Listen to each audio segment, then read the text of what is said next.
औज़ुबिल्लाहि मिनश्शैतानिर्रजीम बिस्मिल्लाहिर्रहमानिर्रहीम अल्लाहुम्मा सल्लि अला मुहम्मदिन व अला आलि मुहम्मद।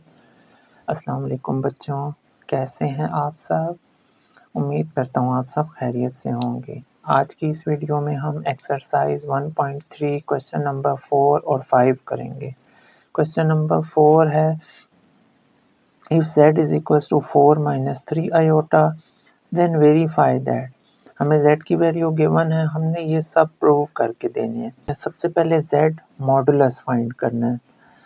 आप प्रीवियस क्वेश्चंस में सीख चुके हैं, मैं दोबारा रिपीट कर देता हूँ कि मॉडुलस ये जो स्ट्रेट बार होती हैं स्क्वायर रूट ऑफ कोई भी, जैसे z है तो इसका जो रियल पार्ट है जो 4 है उसका स्क्वायर लेंगे प्लस ये जो प्लस है ये फार्मूले के तहत आता है, और जो इमेजिनरी पार्ट है वो -3 है उसका भी स्क्वायर लेंगे। रूट से सॉल्व किया, 4 का स्क्वायर 16 आ जाएगा, प्लस अब माइनस ख़त्म हो जाएगा स्क्वायर की वजह से और 3 3 9 हो जाएगा। इन्हें ऐड करेंगे तो 25 आ जाएगा। ये आपका सॉल्व हो गया। अब हमने negative of z modulus find करना है। ये इसको मैं a का नाम दे देता हूँ। अब पहले मैं नेगेटिव ऑफ z फाइंड करूँगा, माइनस के साथ z की वैल्यू लिख दें 4 माइनस 3 आयोटा। अब ब्रैकेट के बाहर माइनस आ रहा है तो साइन चेंज हो जाएंगे, ठीक है ना। ये हो जाएगा आपके पास -4 और ये -+3 आयोटा बन जाएगा। अब इसका हमने मॉडुलस फाइंड करना है। अंडर द रूट जो रियल पार्ट है जो आयोटा के बगैर है उसका स्क्वायर लिया, प्लस जो इमेजिनरी पार्ट है यानी +3 है तो उसका भी स्क्वायर ले लिया। 4 का स्क्वायर 16 हो जाएगा और माइनस जो है वो ख़त्म हो जाएगा स्क्वायर की वजह से, प्लस 3 का स्क्वायर 9 आ जाएगा। इसे सॉल्व करेंगे, प्लस करेंगे तो 25 आ जाएगा। इसको मैं b का नाम दे देता हूँ। देखिए दोनों सेम आ गए हैं। अब मैं z डबल कॉन्जुगेट फाइंड करूँगा। z की वैल्यू है हमारे पास 4 माइनस 3 आयोटा, ठीक है। z का सिंगल कॉन्जुगेट लेंगे, ठीक है। कॉन्जुगेट का तरीका आपको पता है कि आयोटा का साइन चेंज हो जाता है। अब इसका एक बार फिर कॉन्जुगेट ले लेते हैं, z डबल कॉन्जुगेट, ठीक है ना। जो z डबल कॉन्जुगेट का मतलब है एक बार जो कॉन्जुगेट लिया था उसका फिर से कॉन्जुगेट ले रहे हैं तो इसका साइन चेंज हो जाएगा। ये हो जाएगा 4 माइनस 3 आयोटा। इसको मैं c का नाम। अब मैंने z डबल कॉन्जुगेट का मॉडुलस फाइंड, कैसे फाइंड होगा, ये मेरे पास वैल्यू लिखी हुई है z डबल कॉन्जुगेट की। तो रियल पार्ट का यानी 4 का स्क्वायर प्लस -3 का स्क्वायर हो जाएगा, 4 स्क्वायर प्लस -3 का स्क्वायर आ जाएगा।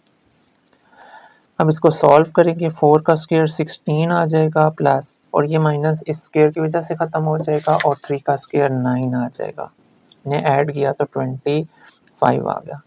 तो z डबल कॉन्जुगेट का मॉडुलस जो है वो हमारे पास अंडर द रूट 25 आ गया। इसे मैं नाम दे देता हूँ d का। पार्ट नंबर 4 क्या है कि आपने माइनस ऑफ z कॉन्जुगेट का मॉडुलस फाइंड करना है। सबसे पहले z कॉन्जुगेट की वैल्यू फाइंड कर लेते हैं। z हमें गिवन है 4 + 3 आयोटा, z कॉन्जुगेट हो जाएगा, आयोटा का साइन चेंज हो जाएगा। अब इसका नेगेटिव ले लेंगे, माइनस इंटू 4 माइनस 3 आयोटा, ठीक है। -4 और माइनस माइनस +3 आयोटा बन जाएगा। अब इसका मॉडुलस फाइंड करना है और वो आपको पता है स्क्वायर रूट ऑफ जो रियल पार्ट है इसका स्क्वायर लेंगे, प्लस फार्मूले का एक, और जो इमेजिनरी पार्ट है 3 उसका भी स्क्वायर ले लेंगे। माइनस इस स्क्वायर की वजह से ख़त्म हो जाएगा, 4 का स्क्वायर 16 आ जाएगा और 3 का स्क्वायर 9 आ जाएगा।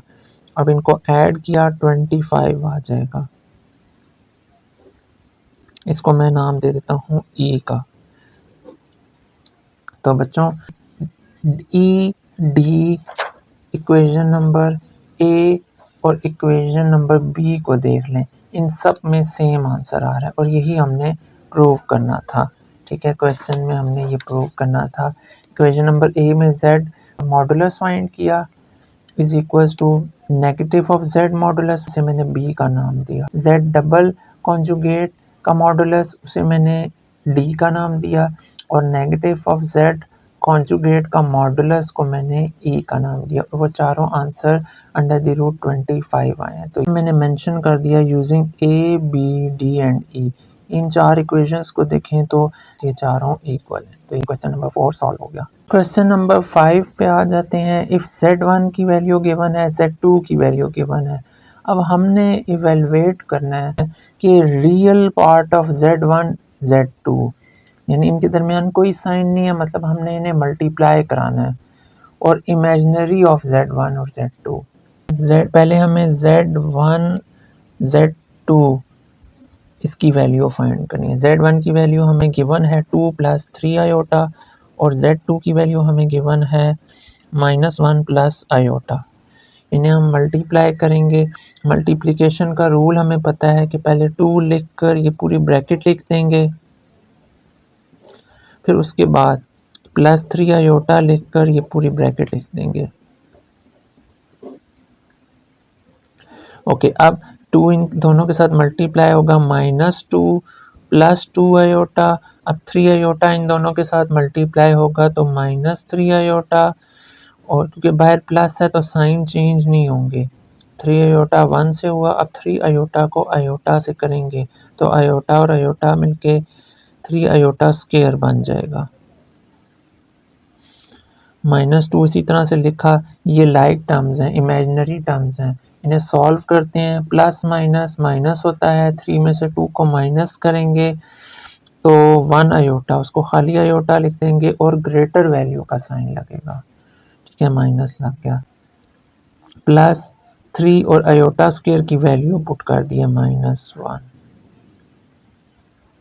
ओके, अब आपने -2 एज इट इज़ लिखा और ये प्लस माइनस माइनस हो जाएगा, -3, 3 1 ज़ा 3 और माइनस आयोटा इसी तरह आ जाएगा।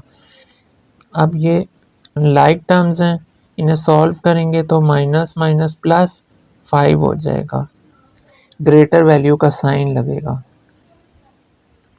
Minus iota as it is आ गया। तो z1 और z2 को प्रोडक्ट लेके ये हमारे पास आंसर आया है। अब बच्चों हमने क्या कैलकुलेट करना है, real part of z1 z2।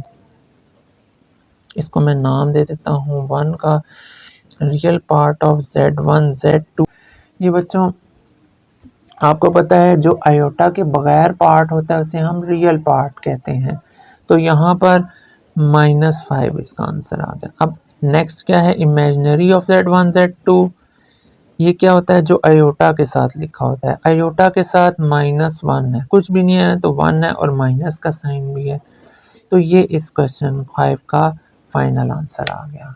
तो यहाँ पर हमारी एक्सरसाइज 1.3 ख़त्म हो गई है। अब बच्चों आपको इसमें कोई भी कन्फ्यूजन हो तो आपने कमेंट्स में लाजमी पूछना है और आपसे रिक्वेस्ट है कि चैनल को सब्सक्राइब कर लें, लाइक कर लें।